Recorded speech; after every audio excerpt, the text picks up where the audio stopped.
Hablando de esas inversiones y ese apoyo hacia otros artistas, sabemos que bueno, tiene una buena relación con una de las figuras bueno, más carismáticas y además malagueñas, como es Antonio Banderas, que bueno, pues sí, bueno, se nota esa confianza que tiene en ti, porque de hecho hasta tal punto que te pidió hacer un mural en Teatro del Soho que abrió hace unos años Antonio Banderas. Relación con el artista y bueno, cuéntanos un poquito cuáles son los cuadros que ha hecho para él o los encargos que él te pide personalmente.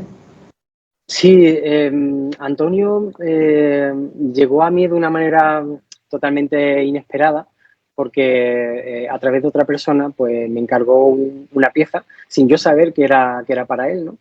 Simplemente me dediqué a realizarla y ya está. Después, poco a poco, bueno, poco a poco no, después me enteré de que era para él.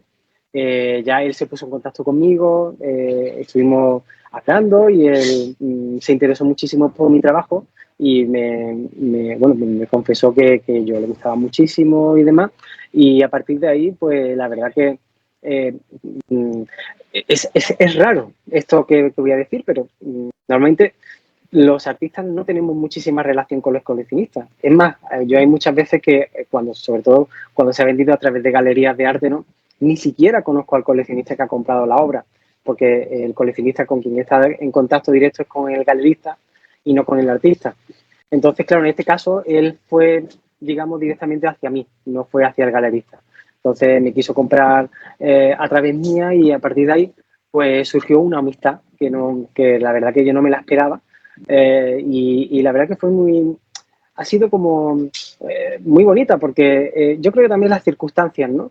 Él se encontraba en ese momento rodando Genius Picasso y estaba haciendo el papel de Picasso, ¿no? Entonces, claro, en ese momento él y yo teníamos muchas conversaciones en torno a Picasso, ¿no? Y yo creo que él también quería saber un poco la forma de vida, ¿no? O qué pensamos los artistas, cómo actuamos y demás, ¿no? Porque estaba súper metido en ese papel, porque además fue un rodaje muy arduo, fueron 6 meses de rodaje.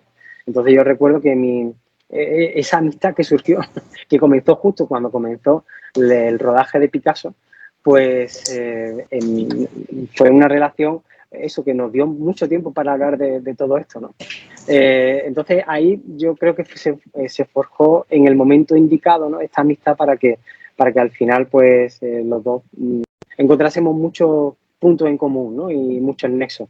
Y entre ellos fue esta obra del Teatro del Soho que surgió en este mismo rodaje, ¿no? Y él un día me invitó a su casa a desayunar y entonces me sacó de repente como una especie de carpeta, ¿no? Donde venían muchos planos y me decía, José, dice, quiero hacer un teatro en Málaga. Y me enseñó una estancia en concreta, ¿no? Me decía, y aquí quiero que vaya un cuadro tuyo y muy grande, lo más grande posible. En realidad ese cuadro iba a ser como de 10 metros por casi 4. Lo que pasa es que por problemas arquitectónicos o sea, el arquitecto tuvo que bajar el techo, tuvo que también estrechar un poco las paredes y tal, y al final se quedó en 5 por 2,5. Así que, pues nada, surgió algo también muy bonito para mí porque me obligó a explorar un territorio como era el teatro que yo desconocía. Y que fíjate que yo pensaba que eran dos terrenos totalmente distintos, el mundo del arte y el de la interpretación, y al final encontré muchísimos nexos de unión, porque además me obligó un poco también a estudiar sobre, digamos, un poco los aspectos filosóficos del teatro, ¿no? Y entonces, claro, me llamó muchísimo la atención de una frase que leía que, por ejemplo, el Quijote, en teoría, o sea, el Quijote no existe. Es decir, no es un personaje tangible, ni siquiera es un personaje de la historia, es ficticio, es mentira, no existe. Pero si hay una persona que está encima del escenario y interpreta al Quijote, esa manera en que tú interpretes el Quijote va a hacer que tú te lo creas o no te lo creas. Es decir, al fin y al cabo es una ilusión, ¿sabes? Entonces, claro, esa misma ilusión que nosotros tenemos en un cuadro de 2 dimensiones, normalmente, pues al final estamos trabajando en lo mismo. Es decir, estoy intentando hacerte creer, ¿sabes? Todo aquello que tú estás viendo ahí, ¿no? Por eso al final, esa frase que decía el Quijote, si hay un actor que lo interprete, hace posible su existencia.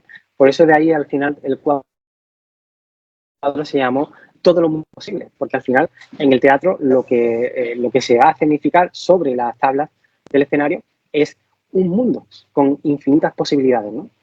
Y bueno, básicamente pues es todo eso.